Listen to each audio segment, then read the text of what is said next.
সুইটি আর মৌমিতা দত্তবাড়ির উঠোনে অন্ধকার করে নৃত্য করতে থাকেন। সেই সময় জেঠু তাদেরকে দেখে ভয় পেয়ে যায়। কিছুক্ষণ পর বুঝতে পারেন মৌমিতা আর সুইটি। এরপর চেঁচামেচি শুরু করেন। সেই চিৎকার শুনে বাড়ির সকলে ছুটে চলে আসেন। এরপর আলো জ্বালায়। জেঠি বলেন, হ্যাঁ গো, ঘরে আলো জ্বলছে না বলে তুমি এইরকম চেঁচাবে? ঠাম্মি বলেন, কি হয়েছে রে বড় খোকা? জেঠু বলেন, আর বলো না মা, আমি তো জীবনে কোনো দিন ভূতের নৃত্য দেখিনি। জীবনে প্রথমবার দেখলাম, তাই চিৎকার করছি। আর তুমি দেখলে তো কলঘরে ছুটতে। ঠাম্মি বলেন, ভূতের নৃত্য? কোথায় দেখলি ভূতের নৃত্য? জেঠু মৌমিতা আর সুইটিকে দেখিয়ে বলেন, দুজনে পুরোটা অন্ধকার করে ভূতের নৃত্য করছে। ঠাম্মি বলেন, মৌমিতা, সুইটি, তোমাদের জন্য আমার ছেলের আত্মারাম খাঁচা ছাড়া হয়ে যাচ্ছিল। তোমরা দুজনে 50টা করে কান ধরে উদ্বোস করো, না করলে কিন্তু ফাংশন থেকে তোমাদের নাম কাটিয়ে দেব। এরপর সুইটি আর মৌমিতা কান ধরে উদ্বোস করতে থাকেন। সৃজনের মা বলেন, বেশ হয়েছে, আরও যাক মৌমিতার সঙ্গে জুতি বেঁধে নাচ করতে। ঠাম্মি বলেন, বড় বৌমা, তোমরা কি নাচ করবে ঠিক করেছ? প্রতিপক্ষরা কিন্তু তেড়ে পড়ে লেগেছে সবাই। বর্ষা বলেন, ও ঠাম্মি, জেঠিদের জন্য একটা গান বেচেছি, পর্ণাদি এলে একেবারে শোনাবো।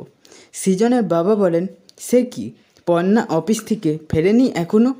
রুচিরা বলেন, না কাকাবাবু, এত দেরি হচ্ছে কেন বুঝতে পারছি না। ঠাম্মি বলেন, কেন বল দেখি, অন্যদিন তো চলে আসে এতক্ষণে। সৃজনের মা বলেন, এবার থেকে পর্ণার ফিরতে দেরি হবে মা, আমার বাবু তো আজ থেকে ওকে আর আনতে দিতে যাবে না। এবার বাসেতে নামে গুঁতো খেয়ে ফিরুক, অনেক আরাম করেছে, এবার বুঝবে কেমন লাগে। এরপর পর্ণা আর সৃজন আইসক্রিম খেতে খেতে বাড়ি ফিরে আসেন। সৃজনের মা বলেন, বাবু কোথায় গিয়েছিলিস তুই? সৃজনের বাবা সৃজনের মাকে আস্তে আস্তে বলেন, কৃষ্ণা, আমার মনে হয় তোমার বাবু নিজের বউকে আইসক্রিম খাওয়ানোর জন্য পাড়ার মোড়ে দাঁড়িয়েছিল। সৃজন বলেন, মানে যেখানে যাই পর্ণাকে অফিস থেকে আনতে? সৃজনের বাবা বলেন, ও বাবা, আমি তো বললাম পাড়ার মোড়, এ তো দেখছি অফিস অবধি।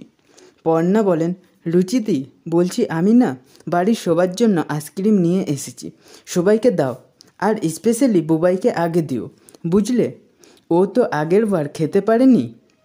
এরপর মৌমিতা সুইটিকে বলেন, এই সুইটি, বলছি ওদের মধ্যে আবার সব ঠিক হয়ে গেল নাকি?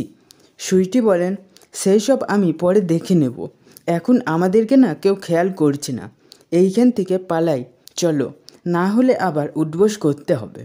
এই বলে সুইটি আর মৌমিতা সেইখান থেকে চলে যায়। বর্ষা বলেন, দাদা, বলছি অনেক মানানোর পর তারপর নিশ্চয় কিনেছে আইসক্রিমটা। সে যাক, গিয়ে এত কষ্ট করে মানিয়েছিস, তখন আমরা ওয়েট করব। এই বলে বর্ষা মজা করতে থাকেন। সৃজন বলেন, বেশি বাড়াবাড়ি করিস না বর্ষা, ঠিক আছে, মার খাবি। তখন বর্ষা হাসতে হাসতে সৃজনকে সরি বলেন। সৃজন বর্ষাকে বলেন, কই দেখি দেখি ফোনটা দে, কি গান বেঁচেছিস দেখি।